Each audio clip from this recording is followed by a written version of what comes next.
Wow, pantesan songong si Solihin ini ya.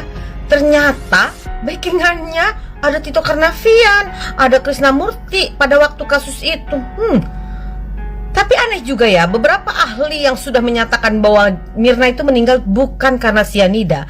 Tapi kenapa Jessica bisa dipenjara jadi tersangka? Bukankah apabila ada tersangka itu harus ada barang bukti, harus ada otopsi, harus ada gelar perkara, segala macam. Ini kasus kayak dipaksakan Jessica harus jadi tersangka. Tapi ingat Solihin, apapun itu, segala bentuk kecurangan, keculasan, ketidakbenaran akan terungkap seadil-adilnya. Siapapun yang bersalah akan menerima hukumannya. Siapapun manusia yang sombong, jumawa akan mendapatkan hukumannya. Hukum karma itu akan berlaku. Nonton podcastnya Pak Oto, gue jadi overthinking. Bener juga sih statementnya Pak Oto.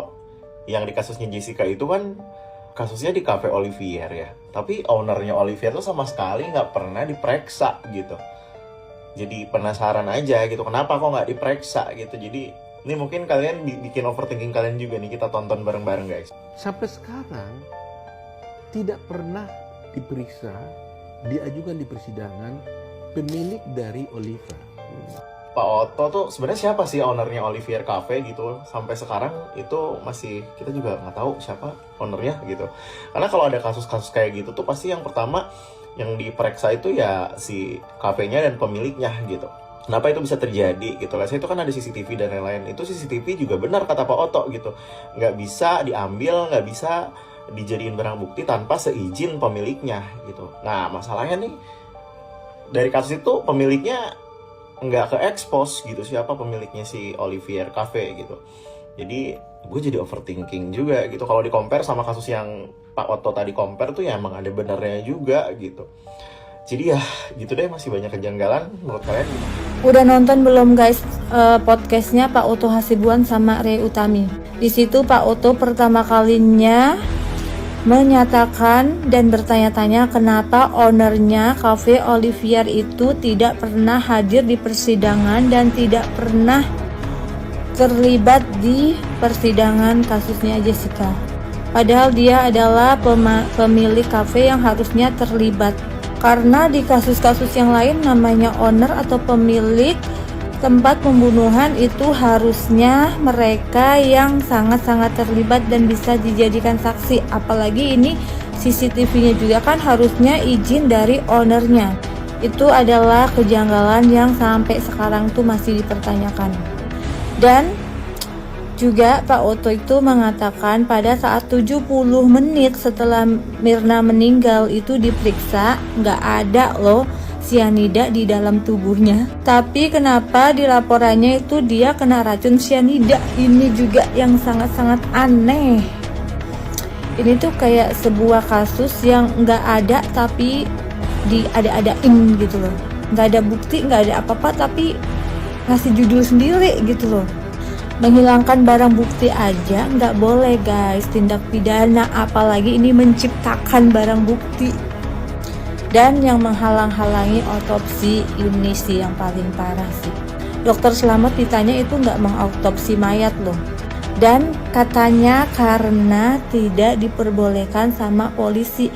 Berarti harus dipertanyakan nih pihak kepolisian kenapa, ada apa, dikasih apa sama bapaknya Mirna sampai tidak memperbolehkan untuk otopsi.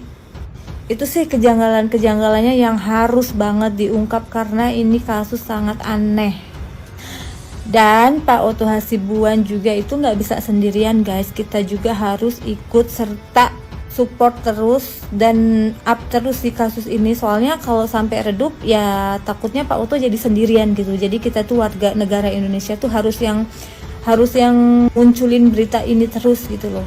Ingat kawan, kesaksian saksi ahli dalam hal ini saksi digital forensik itu hanya menjelaskan secara verbal letak perpindahan-perpindahan benda di balik paper bag.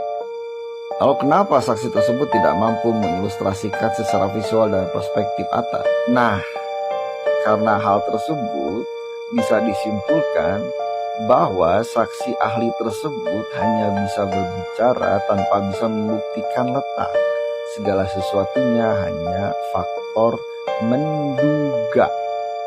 Karena lucu rasanya dia bisa mengilustrasikan apa yang terjadi di belakang paper bag, padahal dianggap tidak tertangkap oleh kamera CCTV, bahkan tidak terlihat oleh mata. Jadi penjelasannya pada dasarnya apa yang disimpulkan oleh saksi. Semalam saya bicara dan telepon dengan Bapak Oto Hasibuan dan Bapak Mas Wirang Birawa. Kalian pasti kenal dong. Nah, mengenai Netflix, Netflix itu perusahaan besar loh. Dia tidak mungkin membuat berita atau cerita yang memang tidak ada sangkut pautnya dengan fakta integritas dan fakta yang akan terjadi di kemudian hari nantinya bisa diungkap. Karena apa? Di kasus internasional case ini dianggap ya, karena mengandung banyak tanda tanya besar di dalam kasus tersebut. Nah, karena itu Netflix membuat film dokumenter untuk apa? Untuk memberikan segala sesuatu fakta yang ada. Nah, yang harus diungkap oleh kami dan kita-kita orang-orang yang waras yang menuntut keadilan tersebut. Keadilan itu mahal loh.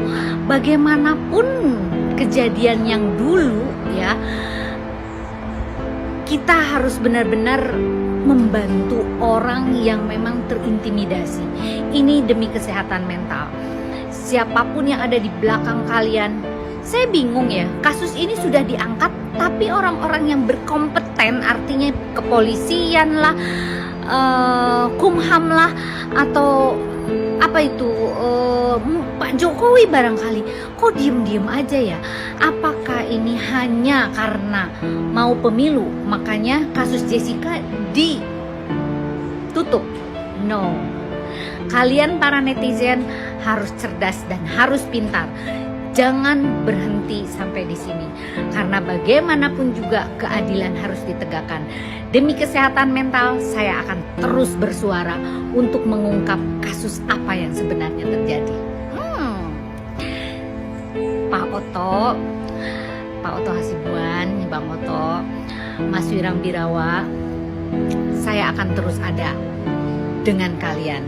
Saya akan menggiring fakta-fakta yang akan ada di kemudian hari nanti.